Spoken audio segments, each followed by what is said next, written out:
Good afternoon, good afternoon, good afternoon. Happy Sunday. I'm so grateful to see you all here today to join us for this Sunday.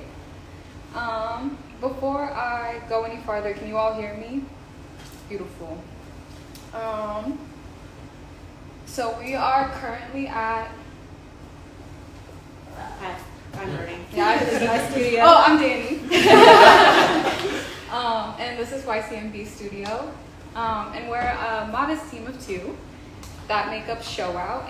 ShowOut's a community showcase that aims at highlighting local creatives, makers, and doers of all mediums in Portland while prioritizing BIPOC and queer creatives while always centering community. We look to not only make space but also invest in the local community and those who make it what it is, while inviting the rest of the community to get to know, get behind your fellow creative and maker through different ways you can support, show up, show out for them wherever they are in their journey. So although we are queer, 25-8, we wanted to create an intimate queer panel series during Pride called OutLoud. Welcome to the first.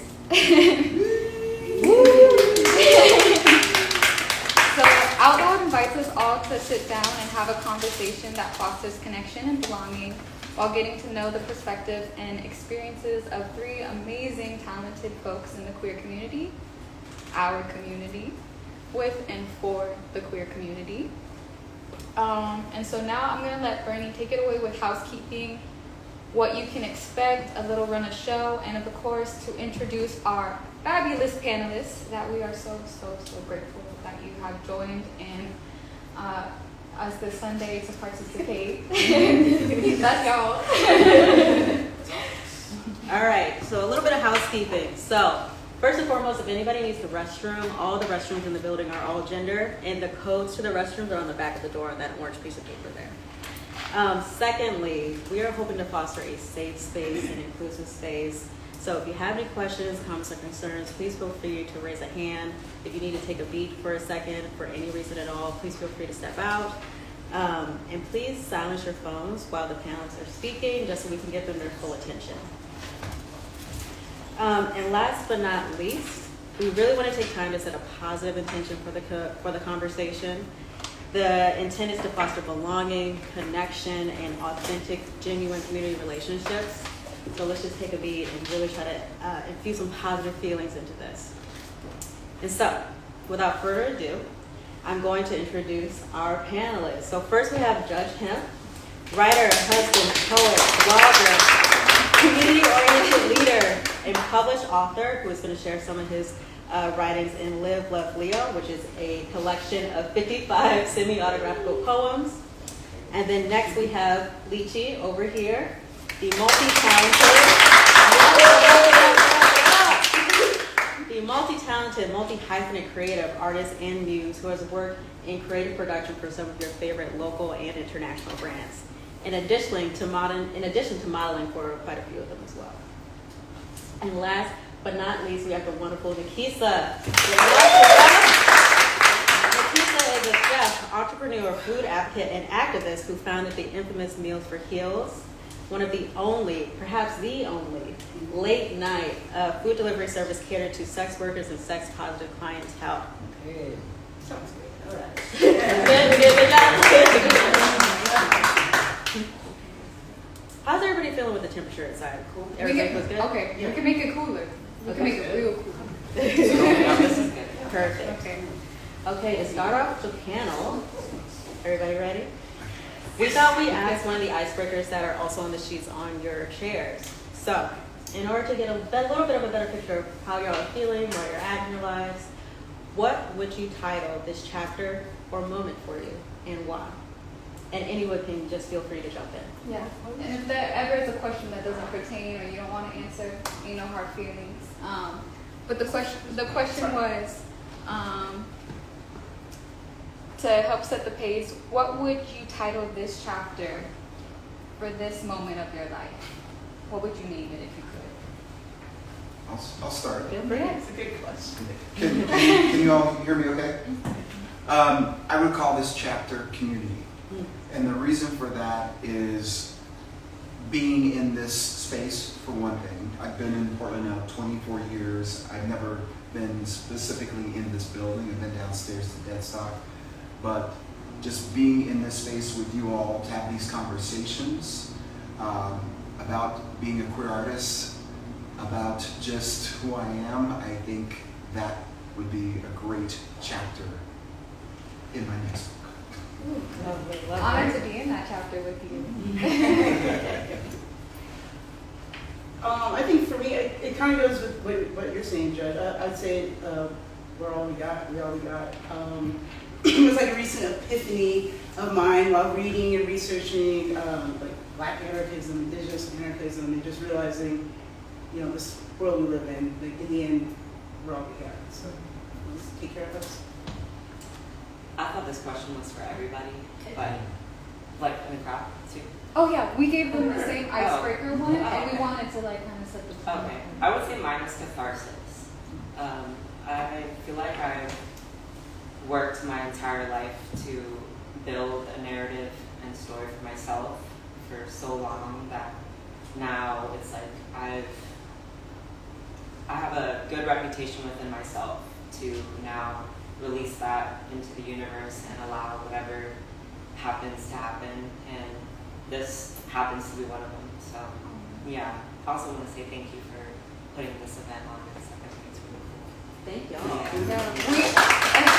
We couldn't do it if you guys didn't participate. If you guys didn't participate, if there wasn't a need and a want that was communicated to us, like this is because you are.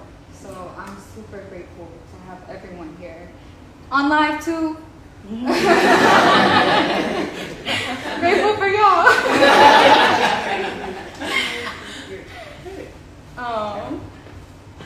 Thank you for letting us be a part of your book for these chapters. Another one for the entire panel. How do you celebrate your queer identity? We're in Pride season. Again, we're queer 25/8.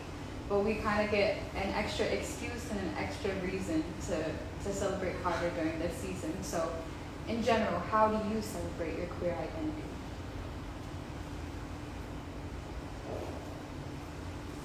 I think I just let it be known. Like it's super hyphenated. It's definitely one of the identities that I put in my label or bio or thing or the life I live. I think also just the people I roll with, people I build community with, as a business owner, and people I work with in relationships now, is an incredible thing to find all these POC Black queer farmers in that whole community, and I think just being who I am, letting it be known, and taking it in from others too. For me, I'm just more myself, a little more flamboyantly during this Pride season. If I get a chance to, participate in reading some of my poetry, I do have a piece called "We Are Here."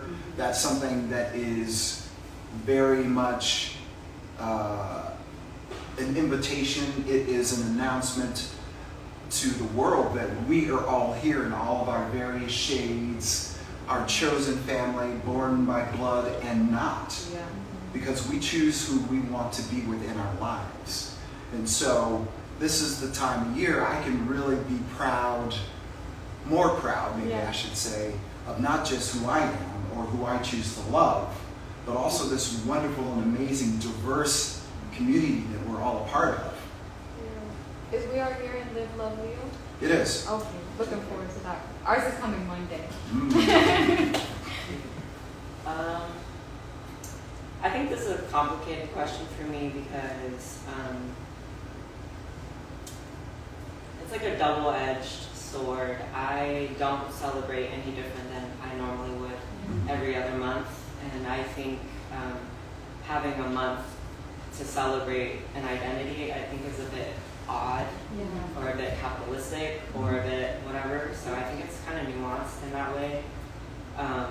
I feel the exact same way as before June and after June, me personally, So I think it's, if anything, it's more free stuff you know, more money, I guess, you know, but at the end of the day, like, that's just like, that should be happening year round anyway, and I feel that about every single identity that's celebrated every single month, or has a month to celebrate that for, so, or a holiday, or whatever, you know, so I just think it's just one step towards something that should have never been, I guess, separated from in society, so, yeah. It might be a little different, but I just think it's weird. Yeah. It's weird and it's cool at the same time. So. It can be both. Yeah, exactly. You can like celebrate the wins still without, and also feel like this is kind of odd that you know this is the month to do it. Yeah. Well, and Pride excluded.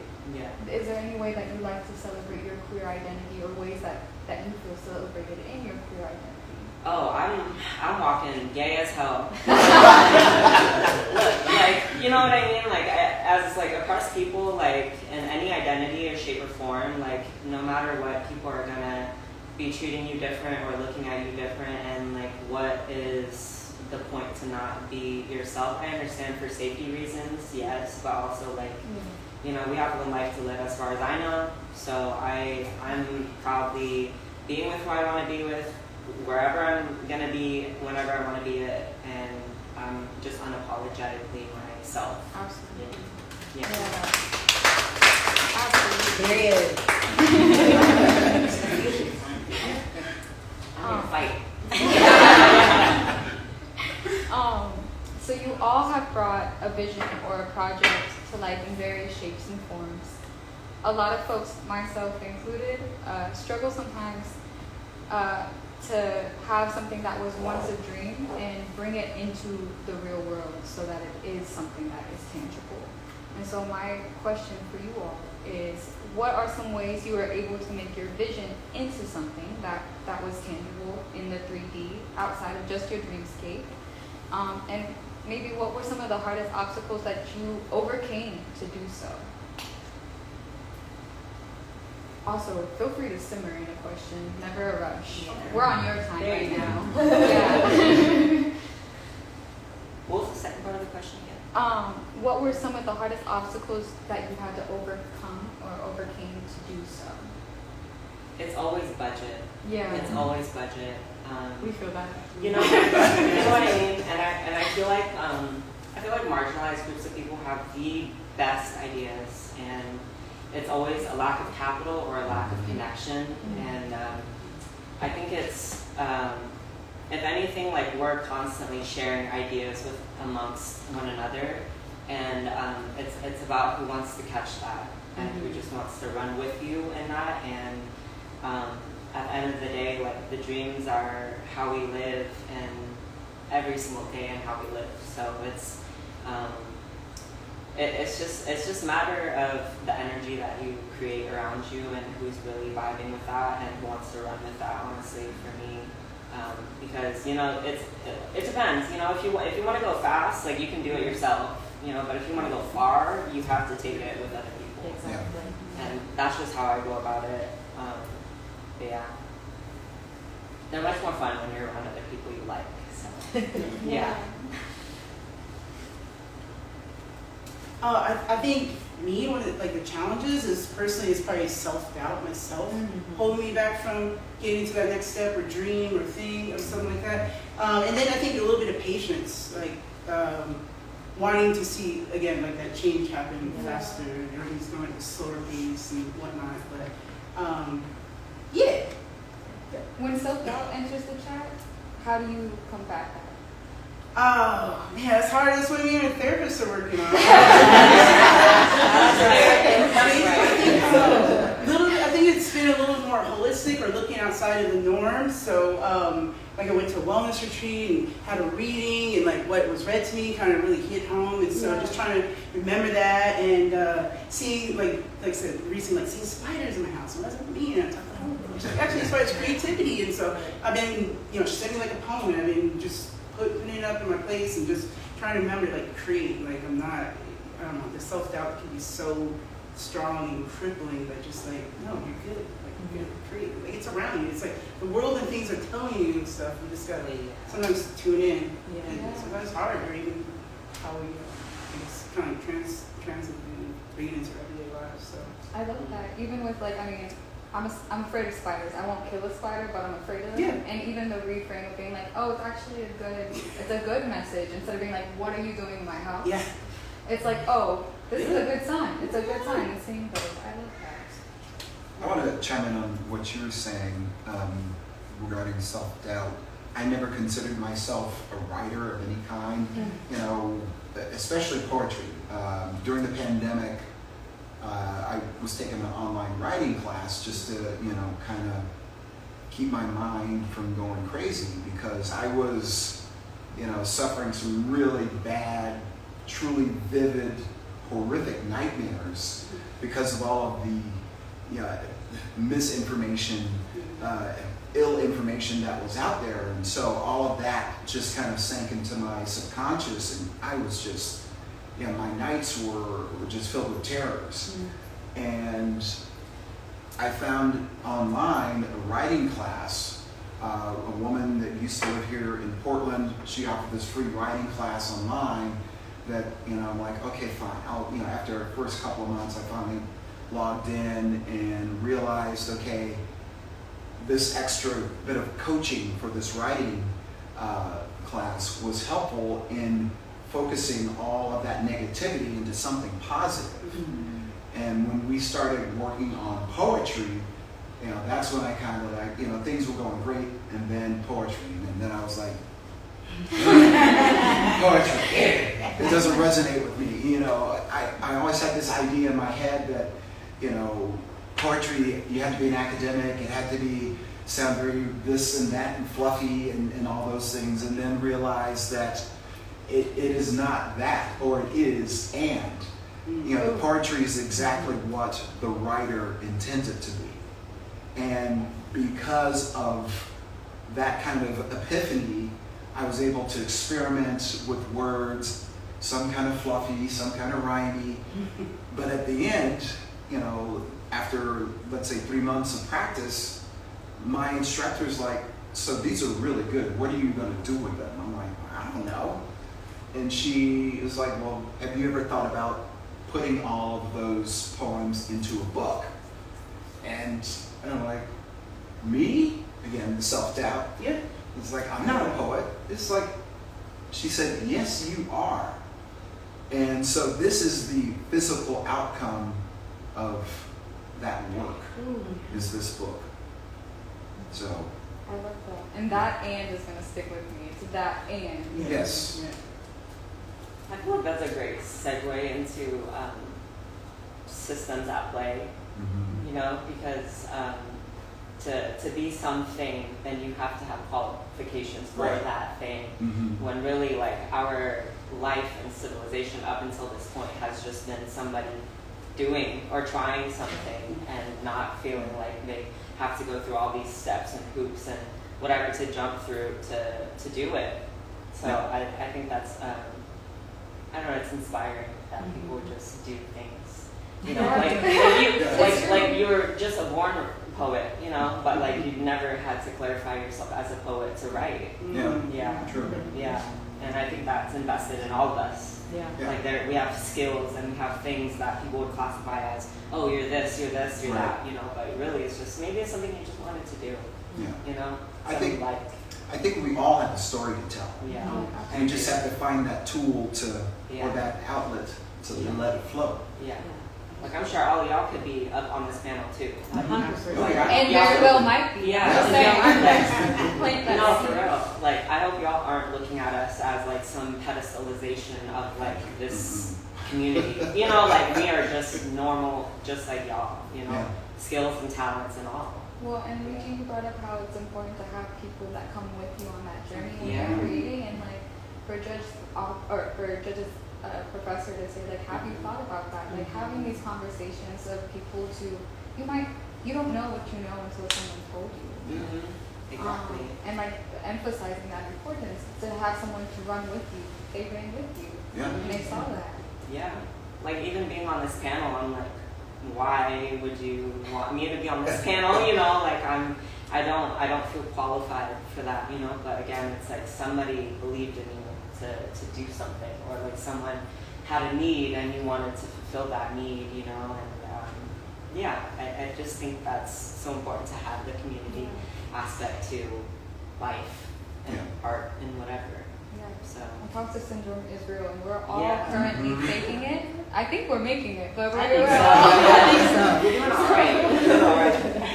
Like I said, this is our first, and so But not your last. Not our last. let that be a word. Yeah. So, Judge, I have a question specifically for you. Okay. We've been talking a lot about your book, Yes. poems, how you've come to the place where you collected these poems of your life. Mhm.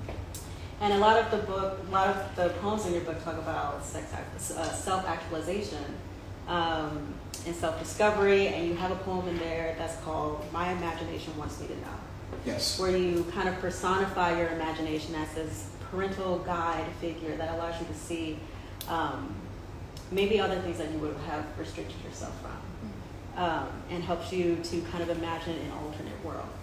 So we would love to know a little bit more about what is this alternate world, or what do you imagine for a world that allows each and every one of us to fully engage ourselves in our authenticity? It's a wonderful question. I think, you know, I can speak for myself. You know, I have to take away all the negativity that's built up around us because we're told that because we look like this, you can't do this. Because I look like me, or I love someone that is of the same gender, you know, you're not going to get very far. So all of those things I had to remove from my inner world, and just kind of let the fantasy in me just kind of explore the things that I want to do, the things I want to go to travel, or to just experiment or to experience. You know, if I didn't have all of these boundaries, these borders around me. So I kind of let all of those things influence the writing. And that's how I came to "My Imagination Wants Me to Know." That's beautiful. It was a beautiful piece. It almost felt like walking through a dream that it was becoming reality. So everything that really resonated. Thank you. And then on top of being a published author, you also have your blog Yes. called Just Don't Judge Much.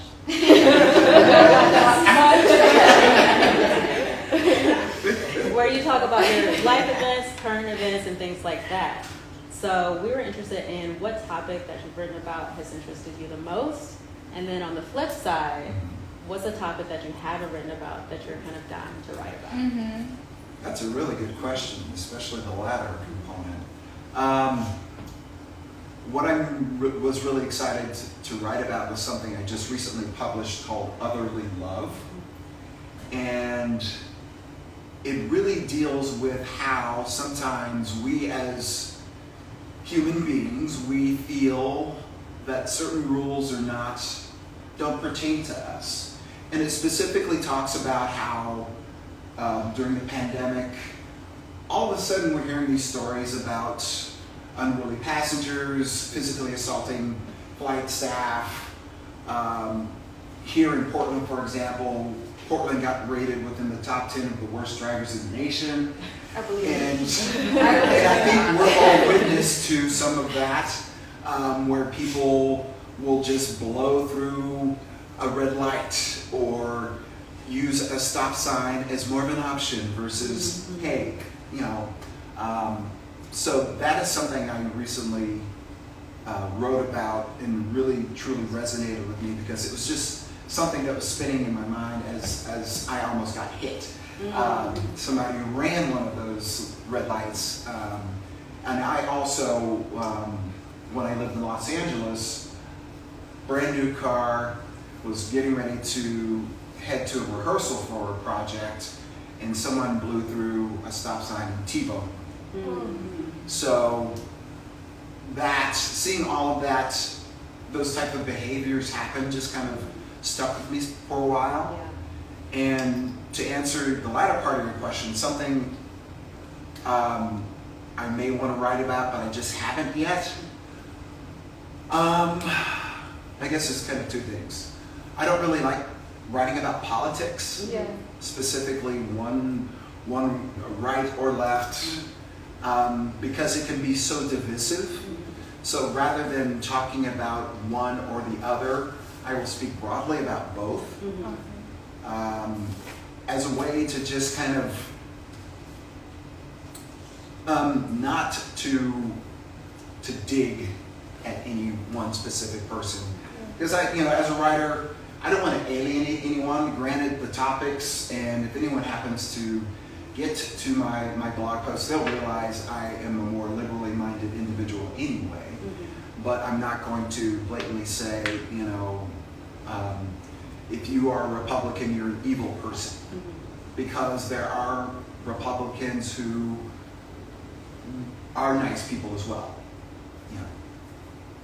Do you think the divisiveness is the only thing that prevents you from speaking on those topics? Or is there also maybe it's not your favorite topic in general because it lacks luster? I don't like to talk about politics because I know how divisive it is. Yeah. And right now, there are so many things tearing us apart as people. I don't want to do anything that's going to stoke that fire even more.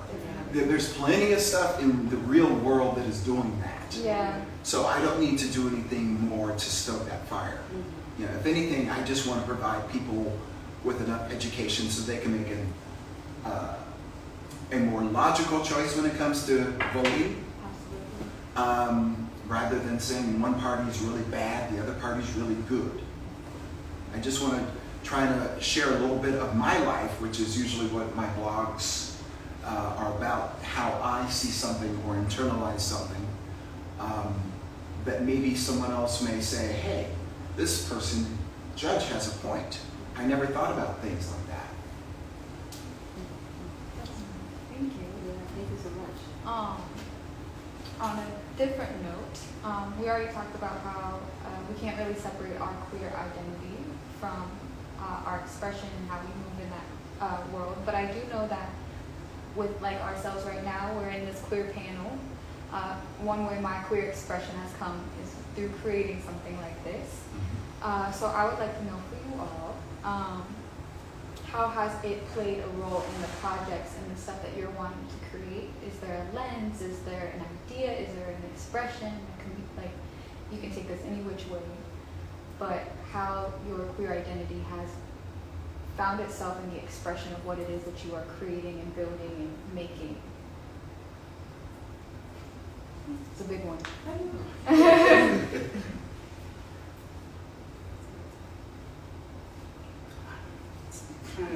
Let us know.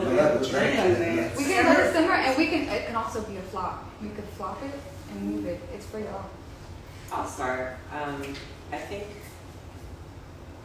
think with every single part of our identity that creates us as individuals, marginalized or not, it creates a story. And in all of our lives, there's sadness, there's joys, there's creativity, there's love, there's anger, and I think no matter what you start or don't start or have an idea about, it's intersectional at the end of the day, whether you want to identify it as or not. It is just like that because human beings, I think I understand your point about not wanting to kind of stir the pot, in that sense, and being divisive and stuff. But I've started to approach things in a more we should be talking about these things, just because it could be divisive in that sense, but also this could also bring about a lot more community in that sense when we do start talking about things that are uncomfortable, or you do have an opinion with and you're talking with someone who has a different opinion, but at the end of the day, we all experience human emotion. We all experience human relationships, and I wouldn't think any person, whether they believe left or right or whatever, it is never binary, and it has to be down to the human experience and not from these societal binaries that are created to divide us, you know, at the end of the day. So intersectionality is truly at the key of our existence, if you want to put a name to it. But I really just think it's human existence. Like we all experience these things and these feelings, but just in like different forms and experiences and ways. But like the more we're able to lean into that discomfort, whether we know someone feels a different way or not, I think that would create more closure between people who have different opinions than us. But maybe they actually do feel the same foundational ways as we do. You know, I think we all care about our families. I think we all care about our friends. I think we all care about the things that we care about so deeply that like we have to adapt in a way to communicate with these people so that we can come together and build like a better future and a better world for other people who may not be able to see that way with us, you know, because it's truly not just right or wrong or left or right. It's never been about that, but that just feels like it's the catalyst for, and like the way people project like their, whatever it is, to talk about these things, you know. It's like, because it's hard, then they're like, I'm not going to talk about this, you know. But when you get to the root of it, like I think everybody has foundational things that we all can learn and lean into one another with. Yeah.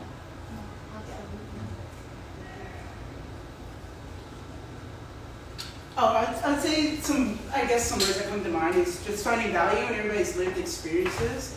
And in my notes on the questions, I did put like intersectionality, and I'd say for myself, that's where all the hyphenated whatever descriptions can be a positive. You know, it's a sign of visibility. I'm formerly incarcerated. I'm a college dropout. I'm black. I'm gay. I'm this and that, etc. So, yes, that's what.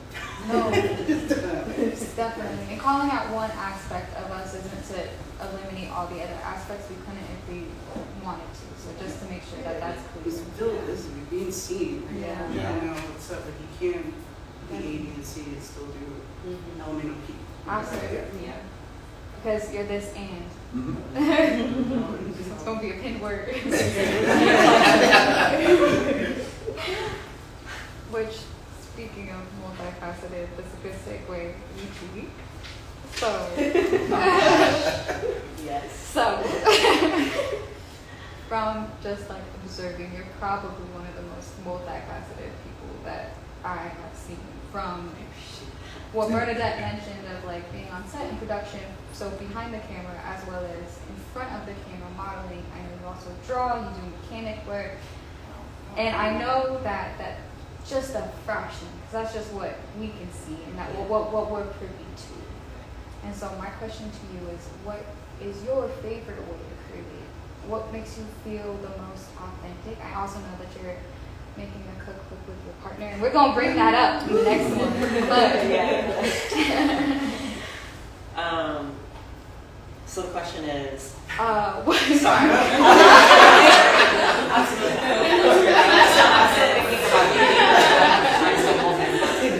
I'll say it again.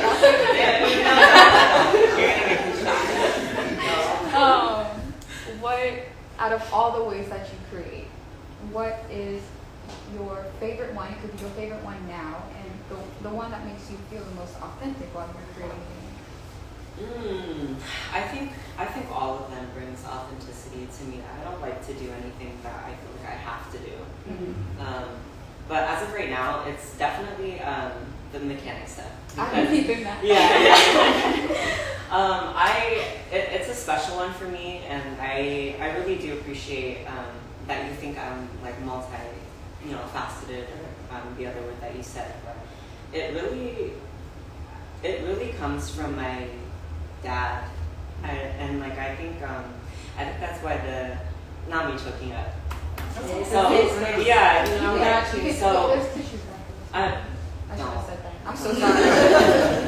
I think the mechanic one is special for me because my dad is, so I'm a first gen Vietnamese, and both my parents came over here because of the war.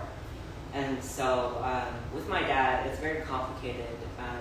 I'm like just now starting to speak to him again, and it's been like, so my parents kicked me out when I was like 17, and that was because I was queer, and I was in a relationship at the time, and you know, I think queerness has really, and like, don't feel sorry for me, because honestly, like, everything in my life has truly led me to my utmost joy, yeah, and my most authentic self. And I feel like now going into auto mechanics is something that brings me much closer to my dad.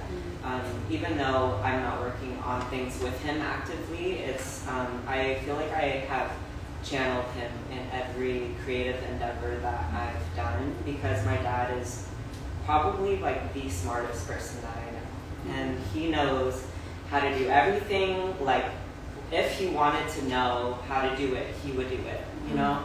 And he doesn't boast about it. He doesn't tell people that he knows how to do it, but like, if someone comes to him with an issue, he will fix it. And that's something I've always admired him for, and so that's something that's really special to my heart about it. And I don't even tell him that like I like work on all these like cars and stuff, but like for me it's also like, it's a sense of duty, you know, because my dad, he, you know, like, our family, like, we didn't grow up with much, but he sees a need and he fills the need. And for me, and diving into mechanics is like, you know, you grew up AFAD, you know, I'm just a girly, I don't know what cars are, I don't know like how to get things fixed, what the right prices are. And so now a lot of like my clientele, I guess you would say, are like AFABs, or like queer people, or just like women, or, you know, people who just are uncertain, or like they don't feel comfortable. And I think if anything, like, all of these like creative endeavors, whatever you want to call it, like, it's a sense of comfort for me.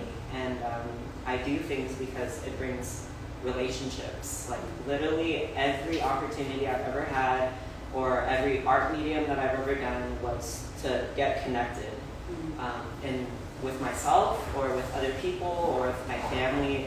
It's more for me to gain a sense of myself and the world around me. And so mechanics is really like, man, I guess like a lot of people have cars, and a lot of people like don't really like know what to do with that stuff, you know. We're the worst drivers too. Man. Yeah. I can teach you how to drive. Soon though. I would love to teach people how to drift and stuff like that. It's so tight, but later. But yeah, so it's, you know, like I've never seen myself as an artist. My art medium is truly relationships and just people. Like, I have a love for people, and I think that also comes from my family. And my parents will never, ever, ever tell anybody that they love them, but they will always show it in acts of service. And that has been my life's work, and my passion is to just show people that, like, I want to do this for you, you know. And that just happens to be in very gay art form, and mechanics is also very gay to me, you know. So yeah, that's what it is for me right now, mechanics. Yeah. And it's why it's so important to have representation in so many different areas, because I'm sure your clients are coming to you because it's a safe place. And there's not someone to patronize their lack of knowing because they weren't taught, or that they didn't have the opportunity. And so to create that space and to foster that also is so important. I agree. Like, it's not like I'm like advertising myself to be like, I know how to do this and that, you know, like, come to me, like, whatever. Like, I truly like just want to help. Like, I don't care to get paid, I don't care for trade, whatever. Like, if it's like somebody I care about or whatever, like someone who just needs help, like, I'm never gonna turn somebody away for that, because I know like that karmic energy is so like ingrained in my spirit that like I know this is the right thing to do. And it's just so fun, you know. Like, it's fun, like, people being like, oh my god, like, you know, can you help me with this and that? And like, I don't really know how to do that, so I'm YouTubing that shit. You know what I'm saying? Like, I truly do that, but like, I'm never gonna tell somebody that. You know what I'm saying? Like, I can be resourceful enough to like learn, but with the person, if anything. So, yeah. Just valuing. Yeah, you know, like, we're all resourceful in that way. You know, like, you just figure it out. And it's a good, like the fake it till you make it. I mean, I work in IT now. I did not work in IT ever before, so I always say I cosplay as Geek Squad. And all I do all day, every day, is like they're like, hey, I have this problem. I'm like, oh, you know, I think people have been having that problem. Pause. Google's, what is this problem? YouTube University is me. So. Just like you were saying, I think it's so validating for a lot of folks for y'all to say that. You know, you don't need to necessarily know how to do everything. You just have to be willing to try and figure it out. Even in commercial production, sometimes I'm like, sure, I will do whatever you want me to do. I'm Googling, what is art direction? Like, how do you produce a project? I don't know. Like, we just figure it out. You know? That's all it is. I was gonna say, you probably could speak the higher sometimes people go, the less they know. Oh, 1,000%. Right. So, It's about 1,000%. people. Like, absolutely. it's really about relationships and communication. It is. You're right. Let's say another segue into that too. Recently, I had a sit-down dinner for 100 people, 5 courses, and like they gave me working with Growing Gardens PDX, and they gave me a list of local farmers, etc. And I ended up, because I was very busy, I ended up not even looking at their list. And I went through my phone, Instagram, and it was boom. It was like homegirl, the rancher. She's indigenous, veteran. She gave me the land. It's halal. I know she takes care of her animals. Boom. We hit up homegirl for chimichurri, La Porteña. Hit up this other farmer I knew. So it was really like dope to be able to do that. Like just like go through my Rolodex or my Palm Pilot and be like, hey, and that's community. Like I appreciate the list. Don't get me wrong, but like I know like Black Features got the bomb greens. Always got this over there, and so it was really nice to put that together naturally, and also get them paid. we all know somebody that knows somebody who can do it. Absolutely. That's Yes. I love that. Know when you do make a class. I don't have a card yet. Let me know if you need help buying one.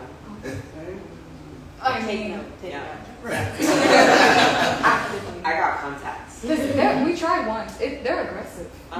They don't take no. I'm like, well, you're gonna have to. I have no money for you. So I don't know how this Hit goes. me up to say. Yeah. So right now it's the Lamborghinis, but when it's the Lamborghini, I'm coming. I'll see that too. We're gonna be on the same YouTube channel. We're gonna reference this. Yeah, just like in the passenger.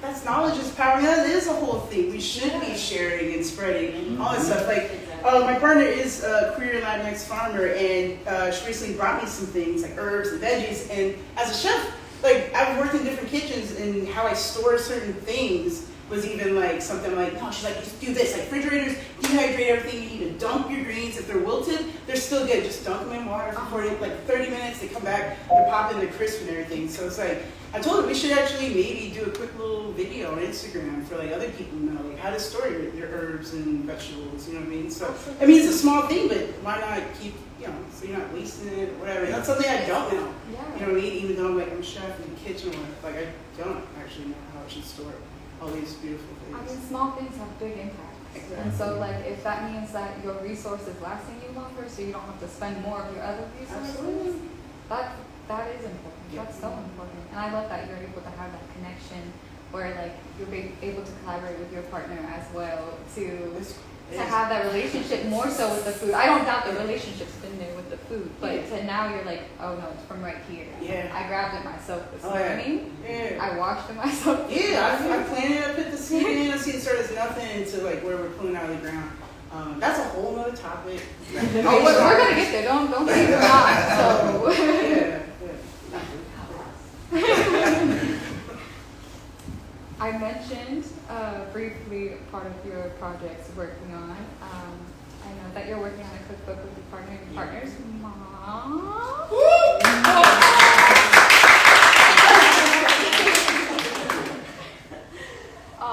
I would love to hear more about that project and the process of what's bringing it to life.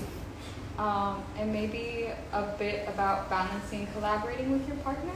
If that feels appropriate, we don't have to. It's all, look, there are no bounds to what we talk about. And I appreciate the thought, you know, but honestly, like collaborating with my partner was, at first it was very, very difficult for me. For both of us. I mean, you know, like we're on just such different sides of creative mediums. Like we both, like they do video, right? They do editing, they do video, they're behind the camera, they direct, they, you know, all this stuff. They do like pre-production stuff. Like I'm usually like, you know, in front of the camera, I can like be managing like this and that, like producing, whatever. And so it was, at first we started projects like early on in our relationship, like maybe like 4 years ago, and it was a hot mess, boy. Like, well, first of all, like that was just like hard to communicate, you know, because like, first of all, like us being together as like a couple and being in partnership with one another, like that was already hard with like all the other things that goes on into that. But then like now you're mixing work and play with your partner, and so like we at that point just could not dial down our communication and like our wants and our needs, and so that was hard. So for me I was like, I don't want to work with you ever again. You know, and so, but at that time it was just kind of like it was like, oh, you could, but like it wasn't like a natural thing, you know. But like with their mom's cookbook, like how that started was like, you know, I've been around for like 5 plus years with their family and stuff, and graciously being invited to like have their mom's meals and stuff like that on like holidays and events and whatever, like, and she can cook. She really can cook. So that cookbook is needed, is what I'm hearing. You know, like you grow up and like you're trying to cook for like a family of 5, and you're like, you know, basically like a single mom trying to do this stuff like at home and do all these things, you know, as a mom. And I don't know, it kind of started with like, well, this is what she told me. She said it kind of started with like both of us just like hyping her up so much, and then I think one day I was just like you should make a cookbook, like that would be so cool if you would just make a cookbook. And she was really just like, nah, like, this is just like for my family, you know, like I don't want to just like be making cookbook, like that just sounds too much. And then like lo and behold, like 2 years later, I think like she was just like, oh, I just want to, you know, like I just want to have this cookbook now, and like all this stuff. And then like it's not like, I'm not gonna say like we take the credit for that, but again, it's just like, you know, you have someone who believes in you and like your abilities, your talents, your ideas, and cares about you as a person, you know. And that, I think that just like started something for her. I think for a long time, their mom she couldn't really think of just for herself, you know what I mean? Like she has a family, you know, like she has medical needs that she has to tend to, her own needs, you know, and she just really couldn't think outside of just doing things for pleasure, doing things for fun and joy and just because. And so I think like she's really in her era. What was she, like 60 now, like in her 60s, 70s? My mom? Yeah. I need to stop recording. Girly is nice. No, girl just had her 50th. I'm just saying, like, for Technical difficulties. like but again, it's just like the way that she had to grow up so fast, you know, at such an early age. That meant like wisdom. Like she's very self-aware and actualized. The wiseness. Yeah, it's there, you know. And so I think so that's kind of how it started. And then like she came to both of us and was just like, would y'all be down to like, I don't know, like create this vision for me? Like I don't really have like an idea of like what it's to look like or whatever. We've never made a cookbook. I don't know. They don't even like to shoot photos, really. They do video work, you know. And like I've done set design and I've done props and whatever, but like I've never led a full project from like start to finish, you know. And so we were just like, okay, yeah, like we can do that, you know. Like who else is she about to ask? You know, again, it's like that relationship, you know. So she trusted us enough to just let us run with it. And like, because we know her and she knows us and we have that trust, we were just like, okay, let's start building this out. And then like we had our first and second parts of the series. We have one more left before like everything starts getting edited and like going into like printing. And you know, she's like written all these things and came to us with all of these like recipes and like how she wants it laid out and what she wants it to be called and da da da. Like she did the legwork, so now it's like for us to just like do the creative stuff. And like the first day we did it, it was like a full 10-hour shoot day, you know, like that's normal, you know. And she was just like, oh my god, you know, I didn't think it was gonna go that long and all this stuff. And we were like setting out like, okay, now we want you to do this and this and that, and like it's just fun, you know. Like we like, man, I spent like $500 for those for that, you know, the props and for the set design and all this stuff. And like, you know, I'm getting my money back, you know, but still, it's just like, I don't think she realized like how much work it takes to create something. And I think that's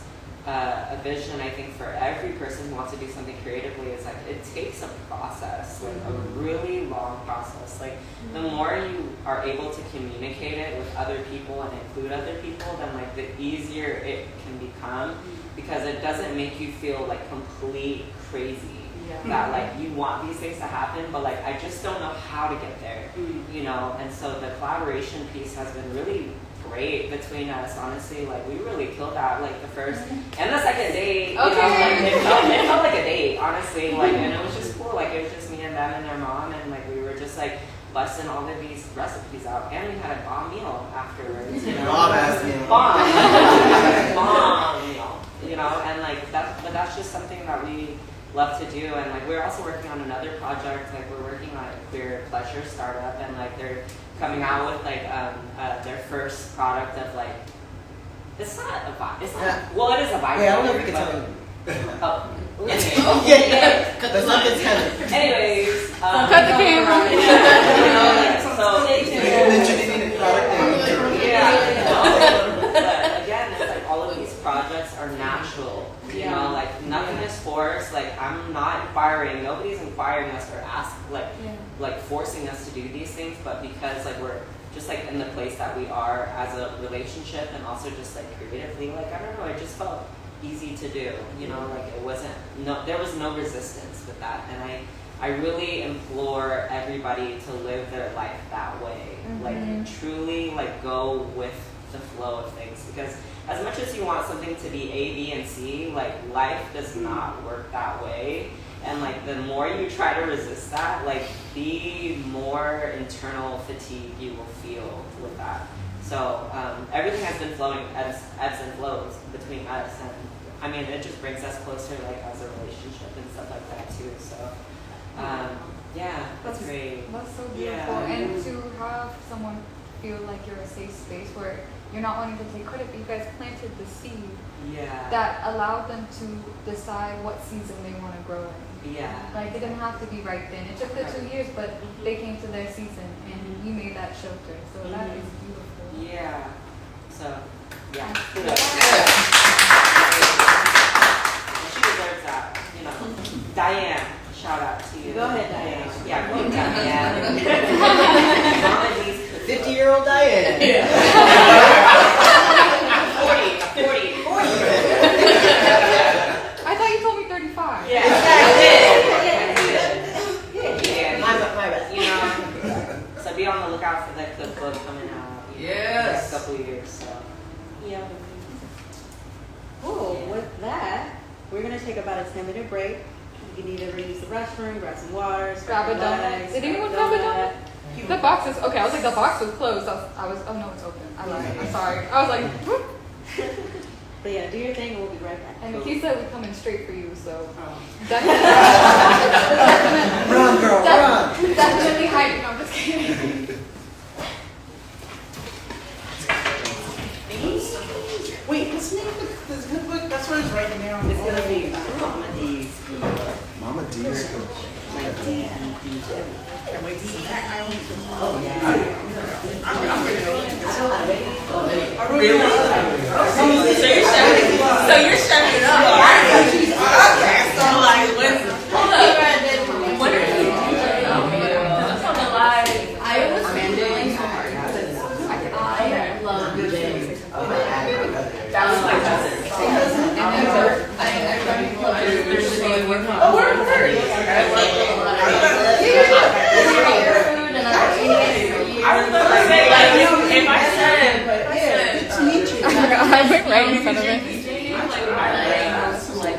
We are on intermission. Like malls? Yeah, and I was like.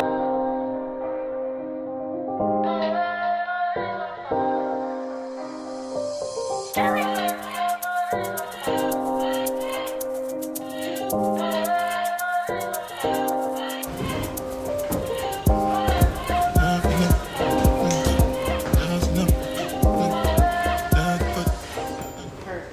How's everybody feeling? Feeling good? Good, yeah. Good. Any wants and needs before we continue? That perfection. All right, as we promised, pizza.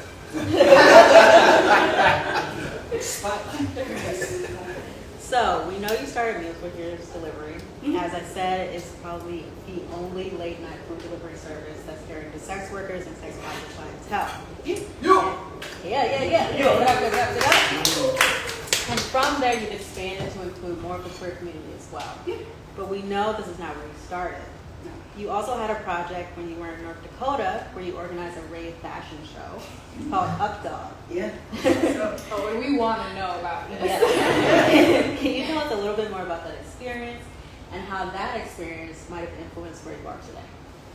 Oh, wow, that's so long ago. It's been in the for 15 years, but that's just like the friend group. Like I think just having, again, like the military. My dad was military, lived on a base. The background, having friends from all over the world. So there's different types of music and different things. And since it's also, I guess the connection to, side note, is filling that void, that niche or that thing that isn't there. So they, like, we're in Grand Forks, North Dakota. Like the closest place to go to rave was hours away. You know what I mean? So they were into the scene. They're DJs, they're artists. So we just organically put it together. They had the resources, the connects. Like Red Bull hooked them up with this. We had a space that was owned by a lesbian who had like one of the first dog playing type facilities that are now popular everywhere. And this is like, you know, like the early 2000s or late 90s and whatnot. So yeah, I mean, I was just one little figure in that, but it's pretty instrumental, and thousands of people showed up from all over. That's incredible. And that was, yeah. So I was like, I haven't really thought about that experience in a long time, but it brings a smile to my face and my heart because it was a really like dope, diverse event. It's like music, fashion, and then boom, you know, ended with this long ass parade and like grabbing, you know, shopping cart, sitting on a shopping cart and filling it with water, going across, boom, and the cop stopping me and just like, what? And just like keep going, like, just water, you know, it's like our production right here, you know what I mean? So, yeah. Did you say thousands? Yeah, throughout the night, yeah, it was like thousands of people came through. Was it like a one-time event? It was a one-time event. I have the flyers still. What's up, dog? Yeah. We'll have to see that. We'll have to put it on our story. Do you know how many people were in to make this production? You said you're just one, but like your one sounds like one of probably like 15, 20 people. You know what I mean? It's like I'd say like the main DJ people were definitely like they had the hookups, but it's just, you know, like I said, that network. The homegirl, all right, cool, let's make it more fashion. She does clothes, designers, like her models, brought up. I mean, I don't know. It's just amazing when we get people together and we have some of the resources how much we can build. I love that. And how much bigger it sounds like. Not just the rave, it has music and community. Yeah. And was there food? Was there food? I don't think we had food. No, we had water and drugs. That's all you need. That's what it was. That was like, it was when, you know what I mean? It was just like a different time. I don't think it was social. Oh, I was just thinking there was another like creative or like. No. We have the kind of like, the music, arts, fashion. They're party. Yeah. Meals for Heroes was needed at the event. No, this wasn't even a thought. I didn't thought it's that long ago, but it's cool. Something that sticks with me. Yeah. That's very cool. So with both these things, Meals for Heroes and Updog, you talk about, you started them because you were filling a need. Yeah. Right, filling a void. Yes. And you've given so much back to the community through your acts of service in various ways. How would you like for the community to show up for you? Yeah. Oh, I mean, the business person in me says, you know, hire me. Hire me, whether it's talking, events like this, or just collaborating in community events, because we have space to, you know, donate or match people. Like we also match 5% of our catering sales go to like different Black-led sex worker groups. Haymarket Pole Collective, we collaborate with them. We donate X amount from sales from a care kit from a trans artist who I work with. So it's business-wise, definitely, you got events, things, whatever, personal stuff, wellness retreats, speaking gigs, definitely hire me. But outside of that, outside of the dollar bills, just collaborating, giving other people recognition, working with to promote the local Black and brown queer farmers because they grow amazing produce and food. I think it's just the way to show up is just keep looking within our communities to do things. We can do it. There's again somebody who might not have been A, B, C, and D. Because you really do show up for so many people. I was reading not just Pride or queer marches, but also Don't Shoot PDX, the BLM movement. Like you put yourself to be in service and to be in community in so many spaces. People ask me too, it's like I will take some credit. People ask me. Yeah, I showed up. I just, overall, I'm just surprised. I never thought food or being a chef or this business would open so many doors or provide so many opportunities. I mean, so many people I've met, I would never probably met them in any other aspect around, but I'm entirely grateful, and we're stronger together. So. And always just making sure that everyone's included. Shoot, I'm gluten-free and vegan, and I can eat your food. So I try. I'm even included. Yeah, definitely. I think that was just a smart, business move. It's like, it's easier to work with something that doesn't have meat in it. We can always add meat, but we can't take it out. Absolutely. You know what I'm saying? So I've even had to adapt and do that. People want, animal options and whatnot. So that's why we go to Homegirl, Mickey, and get the halal, the humanely raised, the organic, lamb that I know, there's a lot of love put into that. And so, And then before I move on to my next question for you, I would love to also open up that question to the rest of the panel too. How can the community best support y'all? And show up for you. Go on, Jeff. Do it. And I'm just going to piggyback off of what you said. Just being inclusive, including the speaking engagements. Purchasing the book Live Love Leo at judgekemp.com. Things like that.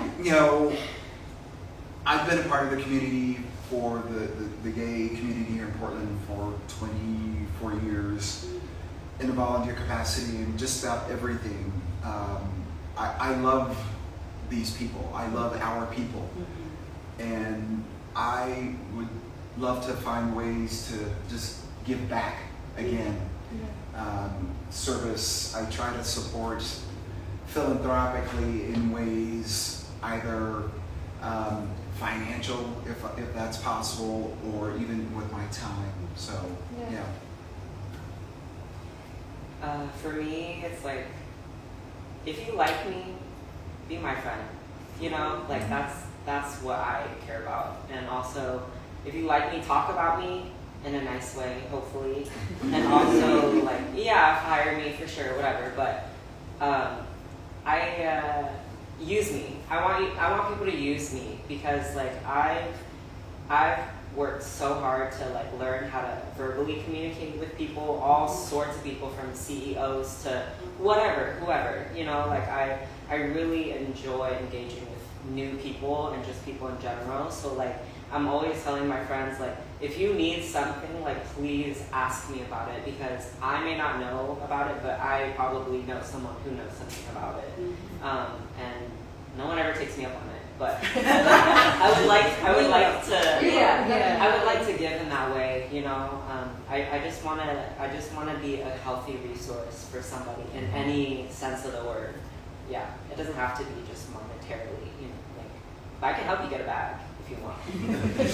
Maybe. And that's such an important part of if you're not in the room, having the people that you care for bring your name with you and put your name in places. You've been doing a great job with the Black farmers in Portland and having just making sure that if they're not involved in the room, putting the name You up. have to. Like, We have to. yeah. Absolutely. Because Absolutely. I mean, yeah, just like I said recently, the dinner, like I had to make sure I like hit up Nikki, Woody, boom, a huge paragraph, it's veteran, this, that, Navajo type, sheep, this, that, all this stuff, like all the things, because that's their, representation. You know what I mean? Like I want people to know about them, but also their story. I don't want to put words into it. I don't speak for sex workers. I mean, you know what I mean? Like I'll never do that. That's not my role here. I stand right next to them or behind them. So, yeah.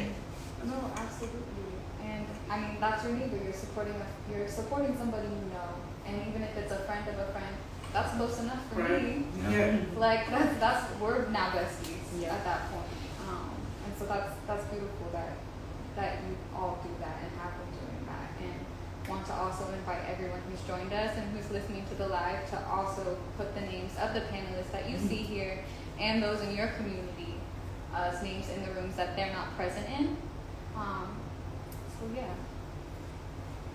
All right, my next question is also for the entire panel, so jump in, whoever feels called to answer. And this is a lofty one. We What- like them lofty. Yeah, one of the big questions. What is big question? I like that word. What is your vision for the future of the queer community? My vision for the queer community is, I think just again it goes back to looking within us to make the world the community we want to be in. So whether people are being housed, medical, the healthcare, accessibility, just include everybody at the table. If there's not a table, we make the table. Exactly. If there's no table, then let's not. Let's sit on the ground together. You know what I mean?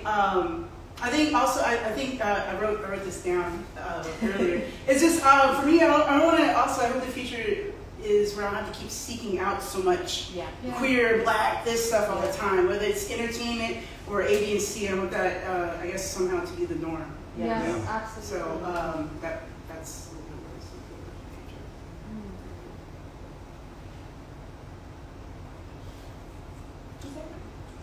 Go on, Judge. No. I just No, not everyone needs to answer. That's totally fine. just being a space that's more inclusive, Yeah. anti-racist. Yes.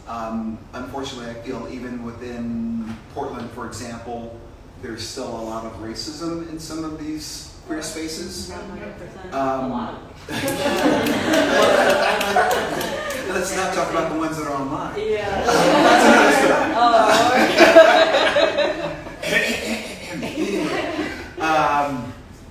But just, we have the opportunity, we as a people, a community, to build the spaces that we want for each other. And we can only do that when we're inclusive, allowing everyone a seat at the table or a place in front of us. So we can exchange those ideas. No one person has all the answers. It takes a village, really, to be cliche. Absolutely. My vision for the queer community is more entitlement, and more specifically for non-white people or queer people, because I think Portland already has such an expansive queer community, but a lot of them events are very white centered, and it's just I just want us to take more space. Yeah. And I think we are just such considerate people that we don't do things half-assed. And I think, wow, to have the entitlement of a white person to just do something half-assed is so bewildering. Mediocrity. And even if we did a half-ass, it would just be so beautiful in that way. And my vision is for non-white queer people to just do shit, even if you fuck up, or even if it's not good. You know what I mean? I want mediocrity for, and I know that it would never be that, because we just are resilient ass people, and so I just want the entitlement. I want the peace. I want the joy. And I want us to just not have to think about stuff as much. I just want us to be able to be in spaces and just feel comfortable, Yeah. to do stuff, whatever that is, or just be normal, That's what I envision for queer community, and maybe the white people to just maybe stop doing stuff as much. They do too much. I'm just saying, you know, like they do a lot of stuff, and I love that they just have all these events and all these things and whatever. But it's just like it's the intention I think is there, but like the impact is never quite, you know, what it is. So it needs to be across the board. I think that there needs to be more people of color in like every scene, period. So that's my vision for it. Yeah, Absolutely. it's always for that. Yeah. Thank you for sharing Yeah. all of that. And yeah, there's an article to hell with good intentions. Highly recommend it. Intentions aren't enough to go off at that point. Amen. Our last question for you all before we open up to see if any of our guests would like a question, or if you guys would like to share any other works or conversations that we haven't had or anything of that regards is another lofty one. We had the pleasure of learning who you are right now, and also some of the things that happened in the past that led you to be here. If you feel comfortable sharing, everyone has different superstitions with these things. What is one dream of yours right now? Big or small? It could be taken out.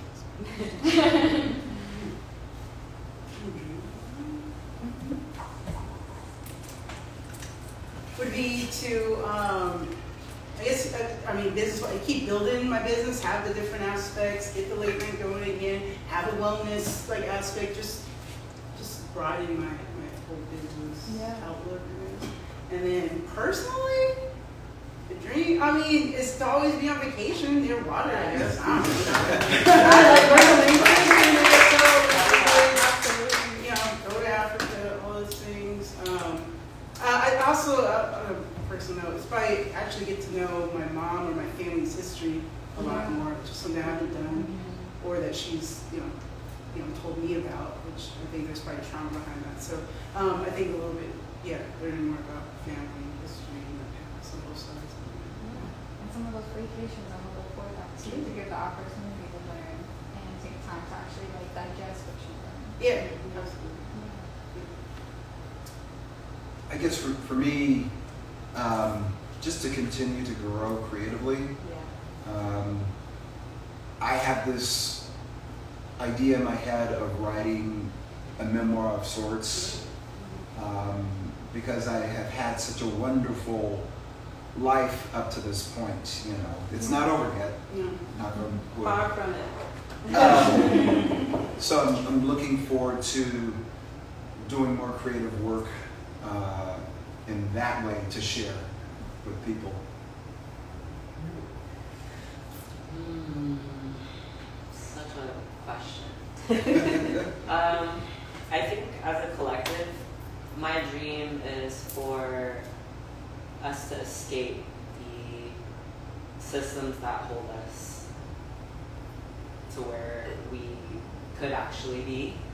And a lot of that is really binary thinking in all senses of the word. And I just want us to truly be able to experience human nature as it is, without all of the isms, without all of the societal holds and stuff that clutch us so deeply. That is my philosophical and like collective dream, always. If not in this lifetime, like next lifetime, whatever.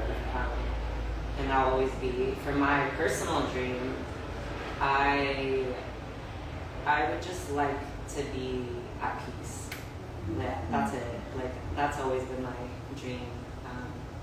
And I'm at peace now. You know what I mean? But like in peace of all sense. Like I would love to just be financially at peace. You know, like holistically at peace, physically at peace. Like in all senses of that word. And for everyone around me to also feel that sense of peace. So socially too, you know. So yeah, I just want everyone to be well. That's it. Yeah. Yeah. Yeah. Thank you all for sharing your dreams with us. and there's a lot of vulnerability that comes with it. That's why I said some people think it's jinxing. Some people prefer to speak it into existence, and I respect whichever ways makes it come true for you both or you all. Before we invite to see if there are any questions, this is a conversation. If there are any conversations we haven't had that you're wanting to, itching to, we would love to extend an opportunity now to do that. I have a question. Yes, I love it. I would love, okay, so, okay, this is not to gap us, but I would like to know, like, in y'all's life work, or whether that's, you know, physical, business, whatever, life's work, what does that look like to pass on from that? For me, like, I'm thinking, like, you know, to me, I think every generation's work should be for the betterment of the next generation. That's just how I think about it. But in y'all's line of work, like, what does that look like to pass things forward? For me, what I've thought of is specifically for my business, Bills for Hills, would be like franchise, but not just, it's not franchise, I would like to a co-op in other cities, other places where it's ran by the sex workers there locally. It's food from that area. They have part ownership in it. They take control of it, and they can use the name or their likeness or whatever like that. So just, again, empowering people to do their own thing. So business. Love. And for you as a person? As a person? Yeah. What's it again? I mean, like, you build like so many relationships with these people in business and stuff like that. Yeah. But like you as a spirit, you know, like what does that look like to carry on? Carry on? I think again, it kind of goes back to knowing more about my family, my history, going back to the motherland. I think just embracing more cultures and other people, seeing the world. I just find a lot of strength in traveling and seeing the world. I get it's not always a luxury for everybody, but there are definitely ways to go about it, and just taking those experiences and putting money with it. I found a lot of freedom with my travel as well. It's like the places I've been, just to feel that at ease of not being in America. Yeah. Because I did live overseas as a child as well, and that's a feeling I want every Black person or any oppressed person to feel, is that freedom of that freedom. Mm-hmm. And so I try to, in my head recently, went to Mexico, and so just floating in the water and not having to tread water or anything, and just float in these waves and look out at the beauty of Mexico and the people next to me, and maybe don't speak the same language or whatever, but I can turn and see that smile and understand we're both might be feeling the same thing. Yeah. So just the sense of everyone's own sense of freedom is what I want to pass on. Personally. So I guess for me, I've got the professional work, anyone can do that. But I feel that the real work is where my passions lie when it comes to being creative. And what I would hope for anyone, since I don't have any kidlets, as part of my living legacy, I've got my written words. Yeah. And through my words, I hope that will give someone freedom, that will provide someone hope, and it will motivate someone to do something that they've never done before. And that's what I hope to leave behind. Yeah. And for you? Thank you. Oh.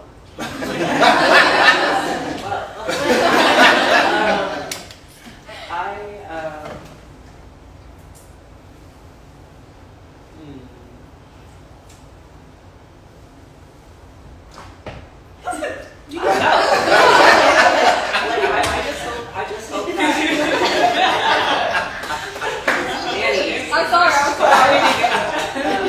for me, I just hope people carry my energy, my spirit, like I know like intentions aren't like all of it, but like I truly hope that when somebody meets me or talks to me, I just want them to carry that that feeling and like things that they see. You know, like for me, like I am inspired by every single person that I've met and friends with, and I think about them in everything beautiful that I see. Like I see my friends in the trees, you know, in the clouds and the sunset, or you know, and I don't know. I carry the energy of people I'm inspired by, and it's like super poetic, but like that's just that. I hope people carry that, you know, about the people that they care about, or like love, or just something about them that they like, you know, that just to carry that. And if that comes from me, like maybe that's hope, maybe that's vision, maybe that's openness, or whatever that may be, you know. Yeah, I just want to be a door for somebody. Yeah. No, that was good. That was a good one. Thank you. That was Thank a you. good one. Thank you. Yeah. Awesome. Oh, Y'all have any questions? Speak. Don't be shy.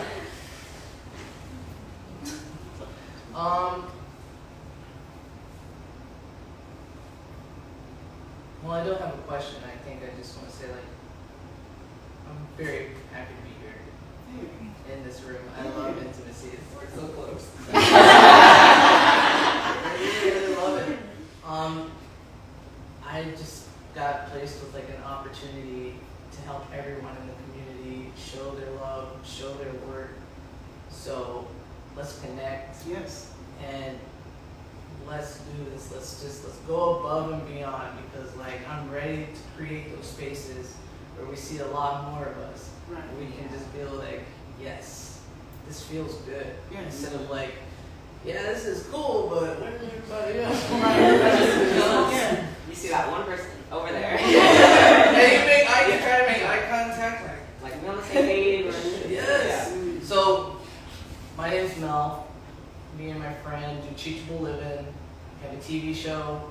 We want to support everyone and anyone that wants to show the love, show the strength that we can be bigger, better, in everything that we desire. So just let me know. let me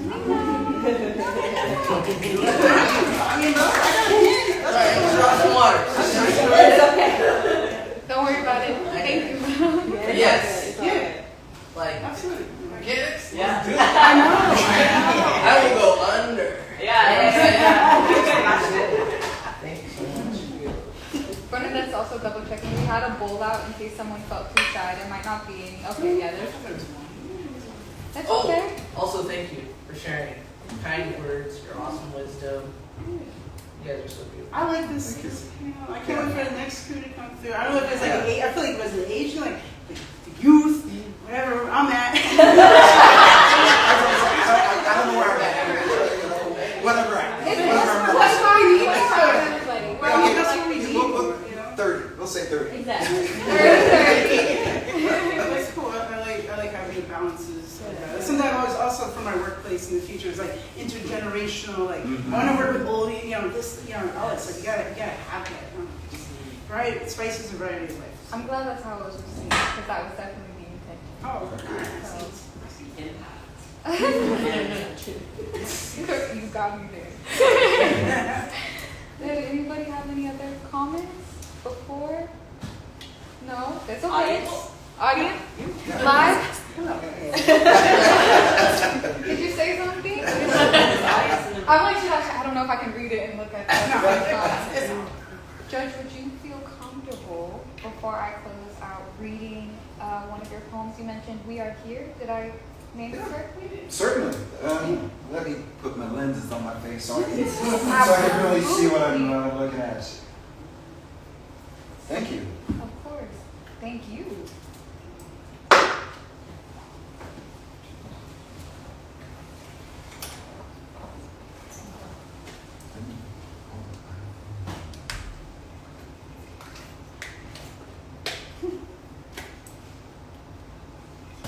Please stand by. Can I get a quick photo of y'all in the background? Yes. I need to scroll this. Okay.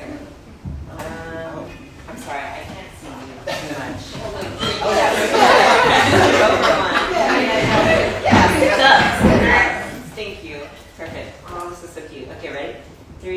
2, 1.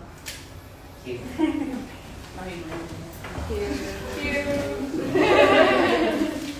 You're too quick with that. Okay, I want to relate y'all too. I know. Come over here. Just real quick. Sit down.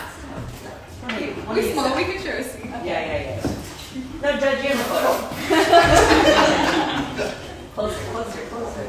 All right, ready? Get the bring it out All there. right, 3, 2, 1. Oh, you're good. But now I'm like, how, okay, so now you have to say. We'll take another one, but after Judge, Yeah, Okay, whenever you're ready. we ready when you All right. This piece is called We Are Here. We are here, a diverse spectrum of family bound by blood and not, representing all color shades in celebration and unity, 365 days a year, 24 hours a day, and 7 days a week. We are here. Forces old and clad in angry habits of righteousness condemn my life and whom I choose to love. Governmentally politicized and medically deprived, we were forced to act up. Voices young and inexperienced in life's journey demand change now while ignoring lost souls of a time when. A place of brick and mortar is now a stone-walled monument and genesis to the start of a movement. We are here. Ridiculed, stereotyped, and victims of violence, our community rallies onward. Lesbian, trans, dykes on bikes, drag queens, muscle daddy bears, two-spirit, gay, and bi. Here is something for everyone. For this is the season of Pride, a yearly spectacle of parades, sequins, and waving rainbow flags, letting the world around us know that we are here.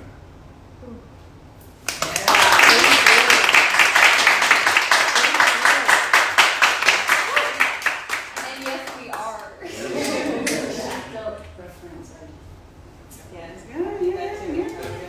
Forced to act up. Yeah, I tell a lot of story through my poetry. So, yeah. That was beautiful. Thank you. Thank you. for sharing with us. No, thank you for asking. And we can't wait Monday. Monday is coming. we checked the status. Well, let me know. I'll come by and sign a copy. It's going to be on eBay someday. And maybe there.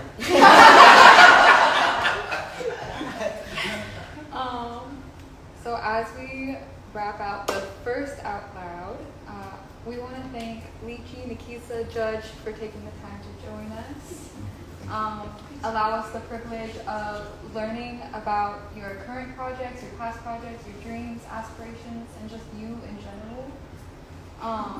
We encourage you all to follow up and keep up with their journeys and support them as they continue to create and make this world a better place. We also want to thank y'all for being here. I'll say it till I'm blue in the face. Like, we couldn't unless you were, and unless you were here, and it means so much that you chose to spend your Sunday with us. To show out, and that a good reminder that we have everything we need within each other. We are able to build the futures and the dreams that we want to see. We have the resources, we have the knowledge. Even if we don't think we are perfect for the job, we are the right and the best one for it. And I'm so honored and privileged to share space with all of y'all. Until y'all are on the panel, where I get to know even more little nitty gritty about everybody.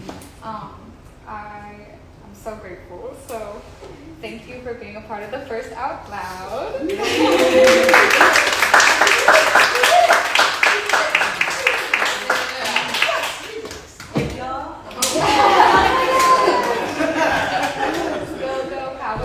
If y'all look for flyers on your seats, scan the QR code. You Yes. can find everybody's socials and websites.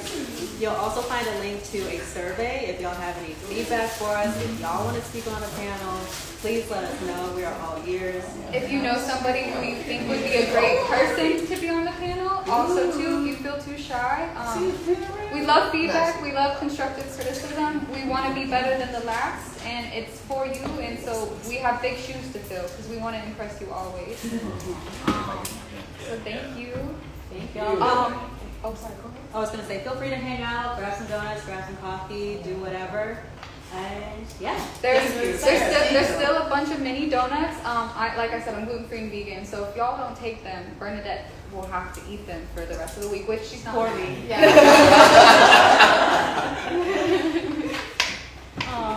But anyway, that's a wrap. That's a wrap.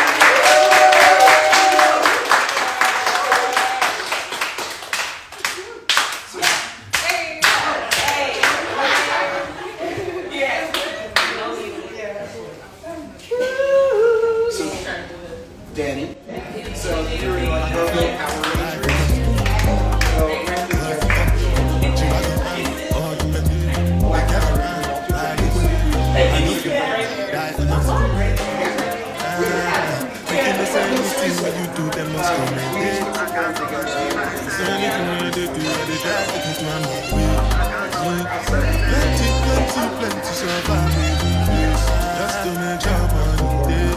People then go say I know one die, I know one die, I know one, I want enjoy, I want jump life.